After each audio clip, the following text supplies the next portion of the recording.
So the Bible, which translation is correct? Well, we'll get to that in a minute. But first of all, maybe you've seen this Kermit the Frog picture. It's used in a lot of memes on social media. And one meme that I really like, Kermit says something about when you see something silly or that you disagree with on social media, just remember it is possible to scroll on by.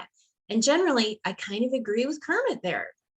Just let it go, move on. It's social media, which I think is just really destructive. So that's a really good piece of advice to follow. But guess who just couldn't seem to do that? That would be me. So,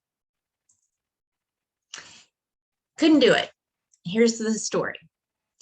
Facebook, there's a post, and it was a post that had absolutely nothing to do with the Bible, but it was sort of dumb, and it was put out by the Roanoke City government. And there's no reason to even bring the Bible into it. It was kind of one of those posts that you could just move on by and not pay any attention to. But I noticed that one of the comments, of course, brought up the Bible, and they brought up hell. And I thought, why even bring that up? It's just not even necessary right now. So I kind of scrolled on by that. But then somebody else had to respond to that. And they said, well, the translation of the Bible never mentioned, or the translation mentions hell, but the original Bible never said anything. Well, I can't let that go. So I had to get into this discussion with the man. And I said, well, which translation are you talking about?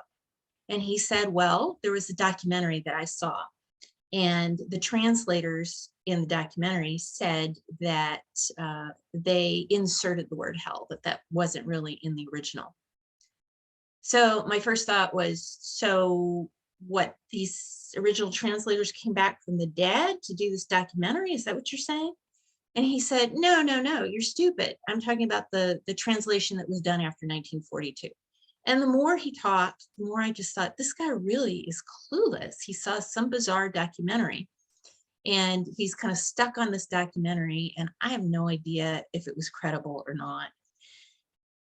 But in the end, what I wanted to say to him is, look, here's the fact of the matter.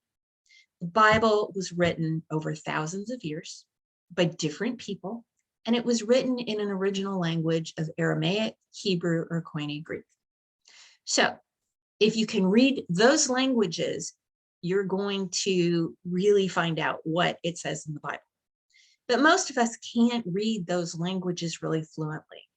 And we could get an interlinear Bible where it has both English and, the original language. But that can be kind of tedious, though I often do that for sermons. But the other thing I wanted to point out to him is there are hundreds of translations, and not all of them are translations. Some of them are just paraphrases. And so if you really want to know how many there are, go to some place like Bible Gateway, or just put a Bible verse in Google and see what kind of what the search engine finds. And you can usually find a website that can let you choose from hundreds of translations. And so, if you don't want to go back to the original languages, what you ought to be doing is reading 2 or 3 different translations and kind of comparing them to get an idea of what the passage means. That's probably a pretty smart idea, actually. And so to address his question about the word hell, no, probably the word hell wasn't used, but the concept of hell is present in Scripture. And in Aramaic, in Hebrew, in Greek, that word is probably not hell, but that is definitely a translation. Now, what hell is like, I think you just look at hell and you look at heaven in Scripture and you say, we don't really know. It describes hell and heaven, but it describes hell and heaven in terms of what people might have understood when they were reading at the time the original book was written. And so now we might describe hell and heaven quite differently. So anyway, that's my midweek rant, but I had to share that with you.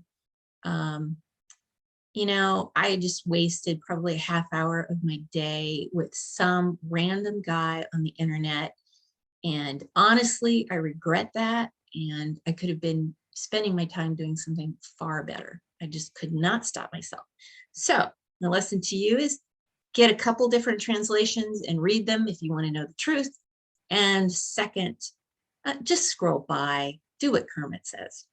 Anyway, I hope you have a great week. Bye.